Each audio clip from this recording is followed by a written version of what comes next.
नमस्कार दोस्तों, मैं आप लोगों के सामने फिर से प्रस्तुत हूँ अपना अगला वीडियो लेके, जो कि बेस्ड है एक बहुत ही रिसेंट कंट्रोवर्सीज पे। जो कि आप लोग जानते होंगे कि अभी जो कंट्रोवर्सी चल रही है कि जो कोविशील्ड वैक्सीन था, कोविशील्ड वैक्सीन की सर्टिफिकेट से पीएम मोदी का जो पिक्चर लगी हुई थी वो हटा दिया गया है। तो वो सत्य है, इसमें कोई दो राय नहीं है कि उस सर्टिफिकेट से पीएम मोदी की पिक्चर हटा दी गई है। लेकिन वो पिक्चर क्यों हटाई गई है, उसके पीछे का कारण क्या है, ये जानेंगे हम अभी कुछ देर में। पहले मैं जो एस्ट्राजेनेका द्वारा बनाया गया कोविशील्ड वैक्सीन है उसके बारे में आप लोगों को थोड़ा सा ब्रीफ सा बता दूं, थोड़ा सा एक उसका विवरण दे दूं। जो एस्ट्राजेनेका कंपनी है वो एक ब्रिटिश स्वीडिश कंपनी है जिसने कोविशील्ड को बनाया था, और भारत में जो उसकी मैन्युफैक्चरिंग हो रहा था वो जो SII द्वारा भारत में उसको मैन्युफैक्चरिंग की जा रही थी, जिसके CEO आदर पूनावाला को आप सभी लोग जानते हैं।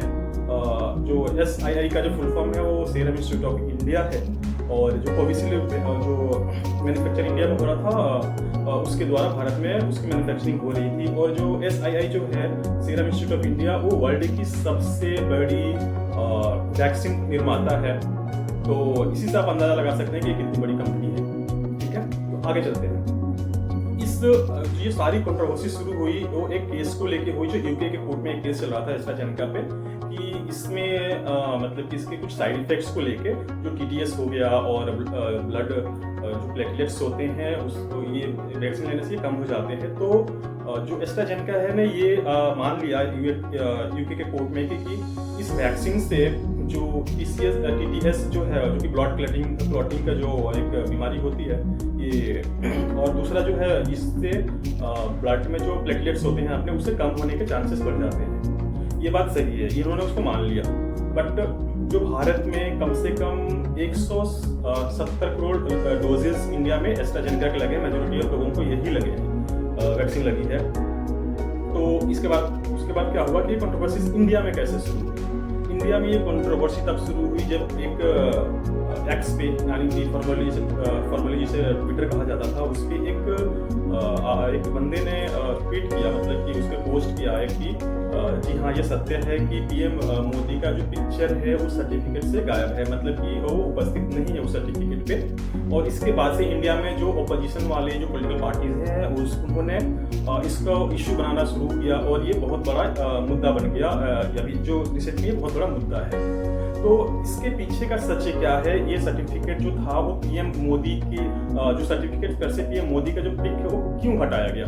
तो मैं ये बता दूं कि ये जो पिक है 2022 में भी हटाया गया था, और वो इसलिए हटाया गया था कि उस समय मॉडल कोड ऑफ कंडक्ट लगा हुआ था, इलेक्शन हो रहे थे 5 राज्यों में, उत्तराखंड, UP, गोवा, पंजाब, ऐसे राज्यों में वहाँ पे इलेक्शन हो रहे थे। तो इसलिए जो इलेक्शन कमीशन के डायरेक्टिव पे वो पिक्चर वहाँ से हटाई गई थी। और अभी भी जो वो पिक जो हटी है सर्टिफिकेट पर से, वो MCC के कारण ही हटी है। जब ये पूरा कंट्रोवर्सी चल रहा था तो ये हेल्थ मिनिस्ट्री ने एक अपना बयान जारी किया, जिसमें उन्होंने कहा था कि जी हाँ, जो पिक है पीएम मोदी की जो पिक है उस पर लगी हुई है वो हटाया गया है। लेकिन इसके पीछे का जो मुख्य कारण है वो ये है कि इलेक्शन कमीशन जो अभी MCC लगा हुआ है, मॉडल कोड ऑफ कंडक्ट, यानी कि आचार संहिता जो लगा हुआ है, उसकी वजह से वो सर्टिफिकेट पर से पीएम मोदी का पिक को हटाया गया है। इसके पीछे का मेन कारण ये है। तो जो भारत में अब इसके पीछे का जो कंट्रोवर्सी शुरू हुई है, क्या सच में बहुत ज्यादा घातक है जो इसके साइड इफेक्ट्स हैं इस एस्ट्राजेनेका द्वारा निर्मित कोविशील्ड के? तो जी नहीं, ये इतना घातक नहीं है। उन्होंने जो आंकड़ा पेश किया है उसके अनुसार अगर देखा जाए तो मतलब कि 70 से 80 करोड़ लोगों में से सिर्फ 7 से 8 लोगों को ही ये साइड इफेक्ट्स होने शुरू होते हैं, और वो भी वैक्सीन के लगने के 3 महीने के अंदर ही होते हैं। उसके बाद के इफेक्ट्स इतने ज्यादा नहीं है। तो जिन्हें भी ये होना था वो 3 महीने के अंदर ही हो गया होगा, ये उन्होंने कहा, एडमिट किया अपने उस बयान में। दूसरी बात है कि ये जो विपक्ष है ये पूरा मुद्दा बना रहे हैं, हर जगह से देख रहे हैं कि पीएम मोदी ने शर्म के मारे अगर उनकी जो क्या छवि थी वो खराब हो रही थी, इसलिए उन्होंने पिक्चर हटा दिया उससे। तो ये बात सही नहीं है। तो आशा है आप लोगों को जो इसके बारे में जो थी जो भी कंट्रोवर्सी थे उसके बारे में आप लोगों को क्लियरिटी मिल गई होगी, और आप लोग जो भी सच था उससे अवगत हुए होंगे। तो इसके लिए चलिए मैं अब वीडियो को यहीं पे खत्म करता हूँ कि ये बहुत बड़ा वीडियो नहीं था, छोटे से विषय पे था। और वीडियो डालने में भी मुझे टाइम इसीलिए लग गया क्योंकि मैं कुछ सब्जेक्ट्स पे रिसर्च कर रहा हूँ और थोड़ा पढ़ रहा हूँ, लिख रहा हूँ उसके बारे में। इसीलिए अभी वीडियो डालने में थोड़ा टाइम लग रहा है कि मैं श्योर अभी कुछ दिनों में ही फिर से बहुत जल्दी ही वीडियोस डालना शुरू करूँगा। तब तक आप लोग मेरी वीडियो को एंजॉय कीजिए। आशा है आप सभी लोग अपने अपने लाइफ में मस्त होंगे और अपने व्यस्त जीवन से थोड़ा सा टाइम निकाल के मेरी वीडियोस को एंजॉय कर रहे होंगे। कृपया अपना प्यार ऐसे ही बरसाते रहिए और लाइक कीजिए, शेयर कीजिए और सब्सक्राइब कीजिए मेरे चैनल को।